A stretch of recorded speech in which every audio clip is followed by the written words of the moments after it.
भगवान नारायण की उपासना करो, चाहे सकाम भक्ति का हो और चाहे निष्काम भक्ति का हो। पृथक हुए।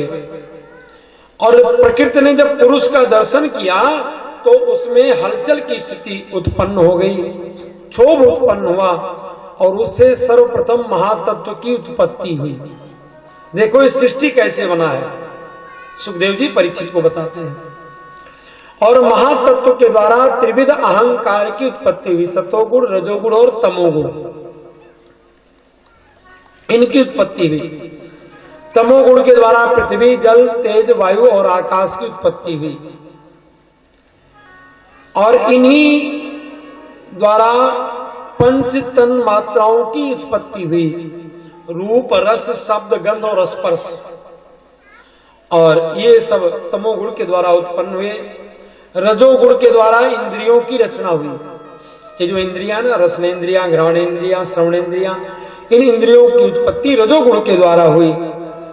और सतोगुण के द्वारा जो इंद्रियों के अधिष्ठात्र देवता हैं उनकी उत्पत्ति हुई।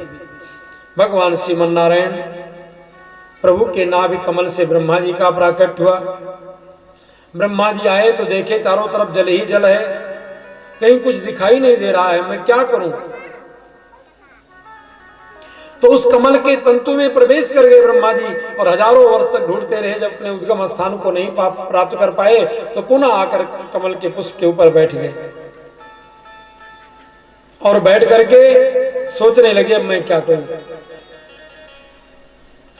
तो ब्रह्मा जी को दो शब्द सुनाई पड़ा, ताप ताप।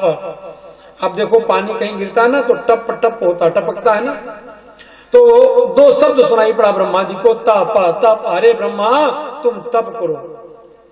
सुखदेव जी कहते हैं परीक्षित, तो ब्रह्मा जी ने तपस्या प्रारंभ की, हजारों वर्ष तपस्या करते रहे और तब मेरे भगवान प्रकट हुए। बोलिए भक्तवत्सल भगवान की जय हो। मेरे भगवान प्रकट हुए और ब्रह्मा का हाथ पकड़े, बोले जाओ आज से मैंने तुम्हें विधाता बना दिया। अब तो ब्रह्मा जी बोले प्रभु आपने मुझे विधाता तो बना दिया, अगर मेरे अंदर अहंकार आ गया तो। भगवान ने कहा इसकी चिंता मत करिए। ऊंट जब तक पहाड़ के नीचे नहीं जाता ना, ऊंट को लगता सबसे ऊंचा मैं ही हूं, और लेकिन जब ऊंट पहाड़ के नीचे जाता है तो उसे लगता है भैया मुझसे भी कोई ऊंचा है। हम लोग अपने घर से निकलते हैं ना खूब सुंदर कपड़ा पहन करके, देवियों को देखो ये सब जाती है ना कहीं शादियों में, अगर इनको मायके जाना हुआ तो फिर नई साड़ी चाहिए। क्यों बोलेंगे वो साड़ी पहन कर गई थी, वे पहन के थोड़ी जाऊंगी। अलमारी कपड़ों से भरी है, फिर भी बोले मेरे पास तो कोई कपड़ा ही नहीं है। तो अपने घर से आप बहुत सुंदर अच्छा कपड़ा पहनकर चलोगे, लेकिन जब बाजार में जाओगे देखोगे आपसे भी बढ़िया बढ़िया लोग पहनकर घूम रहे हैं। हम अपने यहाँ से जब मेला में जाते हैं बहुत अच्छे से अच्छे वस्त्र को धारण करके जाते हैं, वहां गए तो देखिए हमसे भी बढ़िया बढ़िया पहन के लोग घूम रहे हैं। इसलिए इस संसार में कोई कहे मैं पूर्ण हूं तो पूर्ण नहीं है, पूर्ण तो केवल परमात्मा है। भगवान ने ब्रह्मा जी को बड़ा सुंदर चतुश्लोकी भागवत का उपदेश दिया। भगवान ने कहा ब्रह्मा ये मेरा मूल मंत्र याद कर लो, अहमेवास्मेवाग्रे नान्यत सदसत परम पश्चादहम यदेतच्च योऽस्येतन सोऽस्म्यहम्। भगवान कहते हैं ब्रह्मा अहमेवास्मेवाग्रे, अग्रे अग्रे आगे आगे केवल मैं हूं, केवल मैं था और मैं बड़ा निष्क्रिय था। भगवान ने कहा मैं था, संसार में कुछ नहीं था, केवल मैं था और मैं बड़ा निष्क्रिय था। मेरे अतिरिक्त कुछ नहीं था, ना स्थावर, ना उद्भिज, ना श्वेतज, ना जरायुज, ना अंडज, ना पिंडज, कहीं कुछ भी नहीं था, केवल और केवल मैं था। ब्रह्मा जी ने जिज्ञासा की महाराज जब आप अकेले थे तो आपने सृष्टि कैसे बनाई, ये दुनिया आपने कैसे बना दी? कुछ ना कुछ तो साधन किया होगा आपने इस सृष्टि को बनाने के लिए। बिना साधन के अकेले आपने दुनिया बना दी, भगवान बोले देखो भाई, इस संसार में पहले कुछ नहीं था, केवल मैं था। तो बनने वाला ही मैं हूं और बनाने वाला भी मैं ही हूं, क्योंकि मैं अकेला था, मेरे पास कोई साधन नहीं था, तो ना कोई दूसरा कर्मचारी था, तो कर्मचारी भी मैं ही बना और संसार को जितना भी कुछ पदार्थ हो भी मैं ही बना। तो बनाया भी मैंने और बना भी मैं ही, निमित्त कारण भी मैं हूं और उपादान कारण भी मैं हूं। भगवान कहते हैं ब्रह्मा दोनों मैं ही हूं। जैसे कुंभकार, कुम्हार जो मिट्टी का कलश बनाता है, तो कुम्हार मिट्टी का कलश बना दिया, लेकिन वहां मिट्टी ना हो तो भगवान कहते हैं कुम्हार भी मैं हूं और वो जो मिट्टी है वो मिट्टी भी मैं ही हूं। कुम्हार भी मैं हूं और मिट्टी भी मैं हूं।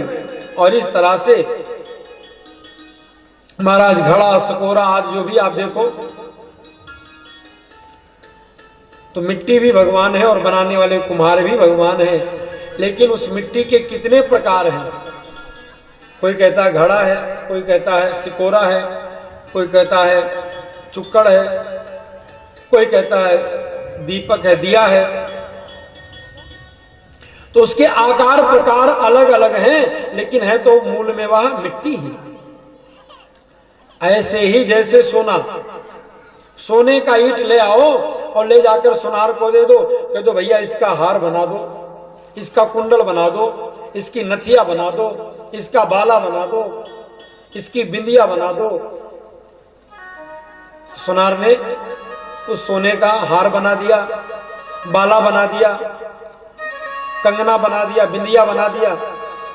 अब उसके आकार प्रकार अलग अलग हो गए और नाम भी अलग अलग। कोई कहता भाई ये हार है, कोई कहता बाला है, कोई कहता ये बिंदिया है, कोई कहता नथिया है, कोई कहता है चूड़ी है।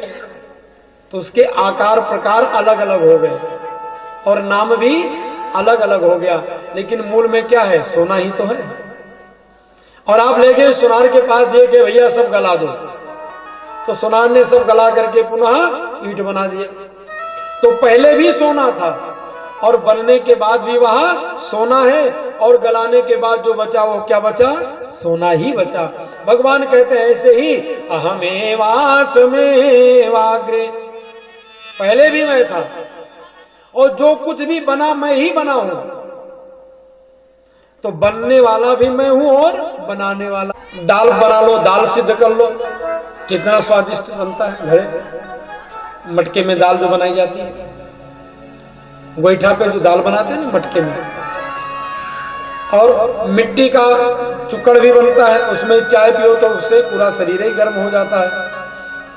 और मिट्टी का वो बनता है चिलम, वो खुद भी जलता है और पीने वाले को भी जलाता है। क्यों? बनता तो मिट्टी का ही ना।